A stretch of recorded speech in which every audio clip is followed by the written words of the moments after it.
ziaratam mbokk internet yi nuyu nañ leen ziar nañ leen fi ñu leen daan nuyoo di leen wax ne tey aussi dañu déplacé wu ñëw ba fii ci Zac Mbao 3 plus précisément ñëw seet si kii di Boy Niang assurance puisque mi ngi dëkk assurance quartier bi cité bi mi ngi tudd assurance fi lañ ko fekk mais c'est le pensionnaire de l'école de lutte Boy Niang moom lañ ñëw seet si tey mi ngi nekk ci couleur école de lutte Boy Niang de Gaulle fa lay entraîné foofu la nekk depuis des années tey seen émission ndogu mbër ñu ñëw fii ci assurance fekk ko fi fas yéene séq ak moom waxtaan parce que aussi comme j'ai l'habitude de le dire c'est un espoir mbër bu ndaw bi mooy maaga doon mbër bu mag kon xàmmee leen ko ràññee leen ko bàyyi leen ko xel bu baax a baax Boy Niang assurance bu école de lutte de Gaulle moom laa ñëw seeti parce que dafa di booy boo xam ne dafa gëm làmb nekk ci durant des années di ko ñafe nekk fii nag Kër Mbaye Fall Zac Mbao 2 mën naa ne Zac Mbao 3 nekk fi ak ay mbër parce que tey fekk naa fi amul fin fekk naa fi coo fekk naa fi aussi daam bu xam sa cosaan mi ngi ñëw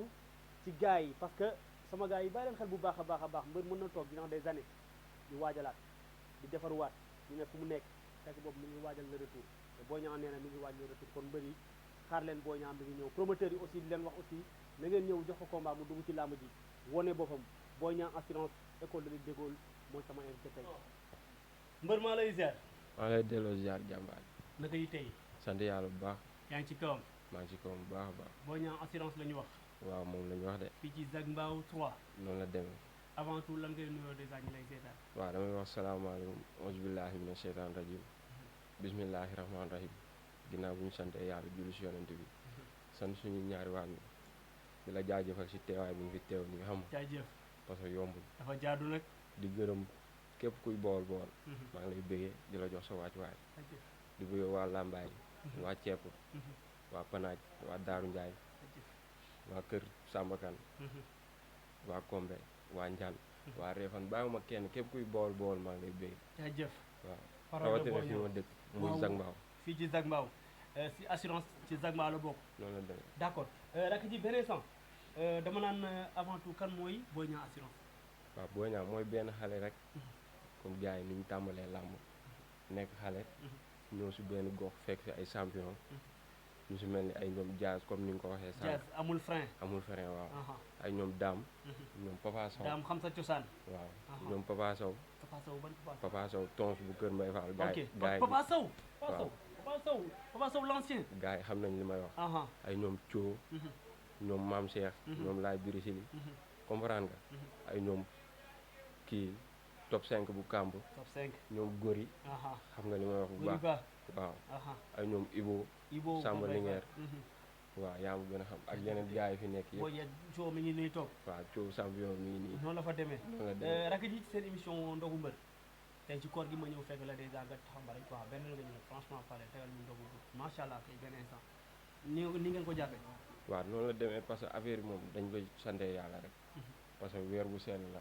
kon lépp loo si am war nga ko mën a bokk ak gars yi xam nga jëmmal ko yàlla def si barke après ñun ñëpp ñoo bokk ay fekk gars yi teg këll gi xam nga teg café gi waaw noonu la demee mburu yeeg yooyu noonu loolu moom fii la sax loolu chaque jour la d'accord ñoom Baye ñoo koy def Baye Fall yi chaque jour gars yi dañ koy def nii lañ koy jàppee nii lañ koy defee ba koor gi jeex d'accord waaw mais benn instant bu ñu dellu see ci rakk xam tey dama gis lu nice quoi benn instant te man su ma gisee lu rafet dama koy wax xam nga bokk benn gox nii tey nga ñëw fekk image yi ñëw fekk benn dem Thio taxaw Jazz taxaw benn Daam ñëw taxaw fekk ak ñoom Boy Niang yéen ñëpp ngeen booloo doon benn dafa nice quand même mais noonu la demee parce que affaire boo xoolee ànd bu yàgg la rek ànd bu yàgg la waaw mais pourtant ànd bi tax koo yàgg noonu parce que mi Pikine la nekkoon waaw mooy li may wax rek parce que ñun suñ ñëwoon dalaluñ ñu jàmm kon du ñu mën a nekk ak ñoom bay xaj seen biir parce que ñoom ay grand frère lañ d'accord dañu nangu rek ñun ñu ñëw topp seen ginnaaw loolu kese la mais dafa nice quand même mënoon nga ñëw di ñoddi Thio di ñoddi à gauche Jazz ñëw wan leen non booy du ma seen morom maa leen suñu niveau non su ma la waxee dëgg rek te yàlla tax Kër Mbaye Fall ñoo di am ñoo bokk ndey ñoo bokk baay kenn ku si nekk nag li la yàlla wërsëgal si kàttanu yàlla balaa ngay dee da nga koy jot mais daal amul ay genre clan ak yooyu noonu man Boy Niang gisuma ko gisoo ko te ku ma si gis damay mel ni ku bokk ak yow ndey ak baay ku si xewle bu ma waree teew damay teew su ma génnee tam dama lay woo téléphone ne la nekk ma loolu ngay dund noonu laa koy dund nga ko dundee gars yi waaw d'accord ñu dellusiwaat ci carrière Niang lan moo la boole ak lamb li ma booleeg moom man booy xool lamb fii laa ko débuté fii laa ko defee. assurance waaw avant nga ñëw assurance foo dëkkoon. Rëbës. Rëbës nga dëkkoon. waaw ko ñu Rëbës. maa ngi dëkk Dakar Plateau. Rëbës laa yaroo. fii laa màggee fii laa dundee lamb boobu. fii nga commencé dundu lamb waaw. mais jógee nga ci koñ bu rëb de Rëbës. waaw noonu la demee. nga ñëw assurance. fii nga commencé bëri kan moo la inspiré kan nga gis muy bëri ba tax benn instant nga ne yow tamit foog nga commencé takk ngeen di bëri. su ma waxee dëgg rek te yàlla tax su ma bëree mun naa ne Papa Sow la. Papa Sow bu Kër Mbaye Fall. ok gars yi xam nañ li may wax Papa Sow bu Kër Mbaye Fall ak Laye Birisil numéro 1. Laye Birisil numéro 1. waaw ak Papa Sow bu Kër Mbaye Fall. waaw Papa Sow moom bàyyi na. waaw Laye Birisil des fois gars yi ne bàyyi na des fois mu ñëwaat bëriwaat benn combat toogaat quelques années genre yooyu noonu mais daal ñooñu ñoo la inspiré ba nga commencé bëri. noonu la demee mbapat nga. mbapat naa bu baax kay. toj nga mbapat. te ba léegi buñ ma ko santee dama koy def. toj nga mbapat. ba léegi laa la buñ ma ko santee dama koy def. ok fii nga mbapatee. fépp maanaam fii ba da nga daan dem ci. maanaam fu làmbu laaj bu jëree ma dem mbapati damay dem mbapati. bëri bu jëree ma toog damay toog. bëri nga ay tournoi. bëri naa tournoi ba taay li ma bëri yi ay tournoi moo ci ëpp. nommé yi ñan nga bëri. benn yoon laa bëri combat nommé ñaari yoon. benn bi Zag Mbaaw la. benn bi fii nii Daaru Salaam coo fekkee ne li may wax booy soose moo ma daan. booy soose benn combat nommé laa mos a am ñu daan ma si booy soose la li si des yëpp ay tournoi laa bëri. ok tournoi am na loo jël. waaw mos nga jël tournoi. mos naa jël tournoi kay. loolu waaw lu ñu tegoon. non bariwul nag. comme làmbu xale rek comme ni ñu doon débuté dañuy teg drapeau ak xaalis. yenn saa yi nga yenn ko dem sa yoon. nga dem jël ko. waaw ñibbi. yenn saa yi dañ doon génn ba jàmm gën dañ koy bëri ji. làmb gaa yi xam nañ li may wax. booy yan booy yi mën nañu seede loolu. coo maam Cheikh keneen ak keneen. coo mën na seede loolu. mën na ko seede. maam Cheikh Laye Birisil numéro 2. Laye Birisil bëroon nañu ne benn mbapat man moom Papa Gueye Ibo bu ndaw benn làmb ak ñoom coo ñi jàmm gën mbapat fa lañ yendu suba ba ngoon ñoom xam nañ li may wax. d'accord rakk ji arène bi sa benn combat nga bëri wala ñaar. arène bëri naa 3 combats. 3 combats nga bëri arène. waaw sa premier combat yaa ngi ko bëri fan. sama premier combat maa ngi ko bëree Iba Mar. stade Iba Mar. ñaay jóob laa ko bëree bu saako xam-xam. deuxième combat maa ngi ñaay jóob bu saako xam-xam. ñaa jóob waaw ñaa jóob bu saako xam-xam. waaw moom nga bëreel sa premier combat arène. waaw ku bëri woon grand combat bi. Ziza moo ko doon bëre. kan ak Ngel Doon ak kii Libidoor bu ngu ñaan. Ziza Libidoor bu ngu ñaan. moo bëre grand combat. jour boobu noo def ak ñaa jóob. jour boobu. waaw comme ni gars yi di def rek waaj parce que dañ ma kaa sas combat boobu dañ ma sasoon. benn mooy sama premier combat arène. deuxième maa waroon tijji saison bi suñu écurie école de lutte Boy Niang mu doon sas bu rëy. Père Dégol da doon wax lu ne. ma ne ko billaahi làmb ji si bëre lay jeexee te si kàttanu yàlla dinaa ko daan. nu mu demee. yàlla jàppale ñu am ndam. jour yi nga dem bëre daan. waaw est-ce que mën nga dellu si waat ci film bi nan nga def ba daan ñaan. ñaajo dañoo bëre. dañu dugg si esaat mun naa ne mbër bu mag moo ko indi. man mbër bu mag moo ma indi. kan moo ko indi woon. Père Birahim moo ko indi. Birahim Ndiaye moo ko indi. parce que maa ngi ko gis si cumikaay bi. yow kan moo la indi. Père Dégol moo ma indi. Père Dégol moo la indi ak Cheikh. nu mu demee ak ak Père coach Lim Cheikh. waaw ak Lim nu mu demee. dañoo biñ dugg see. micro bi na jóg tuuti. biñ dugg see làmb ji lu mu laaj yëpp def nañ ko. comprendre nga. biñ duggee si biir géew bi. arbitre bi muy soufflé. arbitre dafa soufflé mu dóor ma gauche ma daw arrière. un pas mu daw song ma koor ko dóor ko ñaari yoon uppercut mu roof ma caxabal ma teeg mu roofaat caxabal ma teeg ma dóor ko ans. nga dóor ko ans. waaw mu wàcc. wàcc.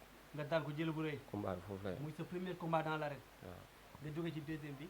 deuxième combat bi ma dajeeg Samba Ndeleng. Samba Ndeleng numéro 2 wala Samba Ndeleng numéro 1. bu puut wala. waaw nu mu demee. te boo xoolee combat bi foofu noonu sax am na loo xam ne jarul ñu si ñëwaat. ay njuumte ngi si biir. ay njuumte comme la. comme tey jii nii adversaire bi doonul woon Samba Ndeleng numéro 1 parce que Samba Ndeleng numéro 2 dafa doon bëri. Samba Ndeleng numéro 1 dafa doon bëri. ku dee ak sa bàmmeel. Samba Ndeleng numéro 2 laa waroon bëri. numéro 2 nga waroon bëri. mais bi ñu wootee si tuus bi. laa xam ne Samba Ndeleng numéro 1 laay bëri. jour boobu Ndongolo ak Petit Niang ñoo bëri grand combat bi maa bëri 7e combat. Petit Niang Ndongolo si 2e combat. ok kon war nga xam ne loolu noonu dafa am lu tax nga koy bëri. léegi nu mu demee. ñu bëre yàlla def lu muy def comme ni ko mbëri di waxee. def lu ñu war a def ñëw ba si digg géew bu wane fulla ak fayda yàlla may ko ndam. nga ñàkk. waaw deuxième combat bi da nga ñàkk. waaw troisième combat bi. mun nga bëre booy Lansar bi. troisième combat maa ngi bëre Siteu waaw. Siteu bu Lansar. Siteu bu Lansar waaw. mais jour boobu man moom dem si ni ñaa nu mu demee noonu ñaa ñëwul wala ñaa est-ce que il est absent wala. qu'est-ce qui s'est passé. xam nga làmb làmb moo tëddee noonu maanaam dafa am loo xam ne da nga koy téye dem ba si biir affaire yi am nu mu demee. mu rëcc. mais barki Serigne Saliou laa lay waatal billaahi ak waxtu bi ñu nekk Siteu bu ñu géewalaatoon Ibamar du ma daan. ñoom ñoo xam nga la mooy son problème mooy li ma la expliqué xam nga koo xam ne ñëw na bëre nga bëre sax teg yi. waaw am ku daan am ku daanu. too jibul làmb am na quoi. waaw mais am na loo xam ne man non combat laa koy jàppee dama naan combat amul. mooy li ma la wax parce que saison boobu booy xool làmb jooju noonu. waaw mooy làmb ji gën a gaaw ci saison boobu. voilà dama cee bañoon a àgg kon yow xam nga loolu. waaw da nga dem bëri woo daan. bëréew ma benn def naa erreur ñaar ñetteel bi li ñu ma waxoon am lu si teggeeku yàlla dogal ma ñàkk loolu dama siy sant yàlla. nga ñàkk. waaw mais bi nga ñàkkee ba léegi pour man boo ñàkkat bàcc Siteu nga bëri loolu. waaw bàcc Siteu bu lan sax. bàcc Siteu bu lan pour man boo ñaara naan ñàkk naa combat bi fekk 2 mois damay jëlaat beneen combat ñëw fay bor bi. mais bi nga daanoo sa diggante ak bàcc Siteu 1 an 2 ans 3 ans gis ñu la nga bëri ko la. waaw loolu làmb moo ko laaj rek. comme xam nga tey boo xoolee. non defarwaat 1 an am na defarwaat at. waaw mais defarwaat ñaari at ñetti at. nangu naa loolu parce que boo xoolee làmb moo laaj loolu parce que xam nga dama ne làmb moo ko laaj. man su may génn. dafa am ñuy topp sama ginnaaw. su ma jugee am combat. dafa am ñuy sonn. kon ñooñu noonu tey jii nii yoon la su ma amaatee combat ma teg ko si yoon li ma leen yoreel ma fexe fay leen ko. ci nga leen ameel ci bor. waaw ma fay leen ko. te li ma leen ameel mun jàpp naa ne man benn combat fayu leen ko. benn combat fay ko. waaw kon lépp lu may def rek dama ko war teg si yoon te dama jóge si defet mu am nu mu demee si man. man mi toog fii nii. toog 3 ans. bëréew ma xam naa nu mu demee si man. am na si ñenn ñoo xam ne nag dinañ comprendre mais am na si ñenn ñoo xam ne duñu comprendre. mais yow xam nga. waaw mais ñi ma man li ma yaakaaroon si làmb dëgg ak ñi ma jege woon dëgg ñu néew laa siy gis. d'accord mais nag rak yi déggoo li ma la sant nee naa la defarwaat 1 an man mën naa ko gëm mais 2 ans 3 ans say morom bàyyi nañ la fi. waaw dëgg la parce que boo boo toogee 2 xoolee ans bëri woo 3 ans bëri woo ci mbër boo xam ne war na mën a bëri 3 combats par saison boo toogee 2 ans 3 ans bëri woo mais say morom nañ la fiy bàyyi. loolu dama koy nangu mais boo xoolee tey comme ni nga ko waxee samay morom yoo di compétir man xam lan laa ko jàppee maanaam mbiru yàlla dama leen di ñaanal loolu ñuy compétir li si seen wërsëg yàlla nañ ko am man mi toog su may ñëwaat lii sama wërsëg yàlla na ma ko yàlla suñu borom di jox. voilà c'est clair mais instant bi ñaa ay prêt pour le retour. instant yi moom su ma la waxee dëgg rek bu làmb doonoon suba bu ma perdee woon ne aja mu bëri assurance bu baax 100%. billaahi